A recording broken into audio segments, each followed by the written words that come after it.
This is Kalani with an introduction to the Developmental Community Music Approach, or DCM. What is DCM? Well, it's an approach to facilitating a creative group process that uses music as the primary modality. It incorporates a lot of different media and experiences. It promotes self-expression, confidence, self-esteem, lots of social skills, and reduces stress. People generally have fun and feel really great during a DCM session. It's used across a wide range of clinical and educational professions, from music therapy to recreation. And it encourages successful music making as a means to bring about positive personal and social change. So who is a DCM leader? A DCM leader is someone who is committed to music, movement, and art making, loves meeting and working with people from all walks of life, enjoys their work and life in general, is welcoming of new ideas, even if they conflict with old ones, works to gain new skills and knowledge, especially when it's challenging, is respectful of others' opinions and views, even when they disagree, uses all available resources to best serve his or her clients, is comfortable asking for help and not knowing at all, and trusts their intuition and the creative process. What are some of the essential qualities of a DCM leader or facilitator? We're going to look at 8 different qualities, and these are paired. The first 2 are leader and follower. Leader is about guidance, providing a clear path to follow. Following is about support, supporting others' efforts through aligning with their actions or ideas. A facilitator you need to be a teacher and a student. Teacher is about having knowledge, identifying things, explaining things in order for people to improve their skills. But you also want to be a student, meaning you want to ask questions in order to clarify meaning and elicit sharing. Also remember that you don't have all the answers. The storyteller is about expression. This is about being able to verbally represent what's going on, past, present, and future, for the group. But you also want to be an observer, or be in a receptive mode. This means using all your senses to assess current strengths and needs of the group. Spending time as an observer is very important.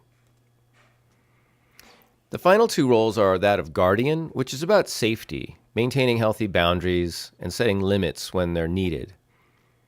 And then also being a friend, which means really having empathy and understanding for everyone, offering physical, intellectual, and emotional support any way you can. All of these qualities, leader, follower, teacher, student, observer, storyteller, and friend and guardian work together. The facilitator, you, is in the middle, maintaining a positive attitude. All of these qualities are what DCM is really about. So what's involved with the DCM curriculum? Well, first we look at 4 main categories. The first one is music, or musical elements. So we look at things like pulse, tempo, rhythm patterns, melody and harmony, phrasing, all kinds of different instruments, how to use our voices, how to use laughter, how to use texture, form and arranging, and all that kind of stuff. Everything that has to do with music, which is a lot. The next category is movement. So we look at how to be aware of our bodies personally, in space. We look at free-form movement, some formalized dance, how we use our body language and how we read the body language of others, how we use gestures, and how we can conduct or give non-verbal cues and instructions. The next category is process presentation, and this has to do with how you, as a DCM leader, present yourself and the material.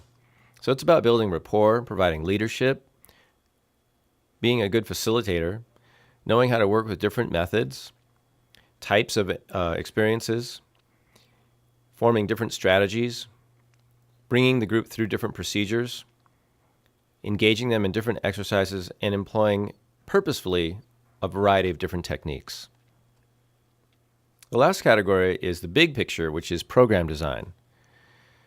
Program design has to do with knowing how to design a program that reaches specific goals and objectives, which means creating an outline, understanding how a specific goal or objective could be reached through a specific type of activity, using different techniques, knowing your clients, knowing different applications for the DCM material, as well as knowledge about your program in general. And then also we touch on some marketing techniques. So the really three big core concepts in DCM are inclusion, cooperation, and appreciation. And these form the foundation of the practice. Let's look at these individually. Inclusion means creating a welcoming environment, finding ways to help people introduce themselves, making social connections, and helping people be seen and see others. Cooperation is about creating opportunities to work together towards a common goal, providing options for multiple levels of participation, and guiding participants towards successful outcomes. Basically, it's helping people work together. And the final category is appreciation, which is so important, acknowledging everyone's unique gifts and contributions, providing time for personal reflection and group celebration, and basically creating appropriate rituals that promote a sense of gratitude. So important for a fulfilling life. We work with 4 basic timbre groups. We work with a lot of percussion, and those can be divided into 4 general categories. Here, they're also associated with colors and shapes. So we use the red circle for drums, the green rectangle for wood, the blue triangle for metal, and a gold star for shakers and scrapers and rattles. And the 4 main types of media we use are music, movement, text or written word, and visual arts. This is a little introduction of the Developmental Community Music approach. There's more information on the PlaySingLaugh.com website. I hope you've enjoyed this, and I hope to see you at a DCM course in the future.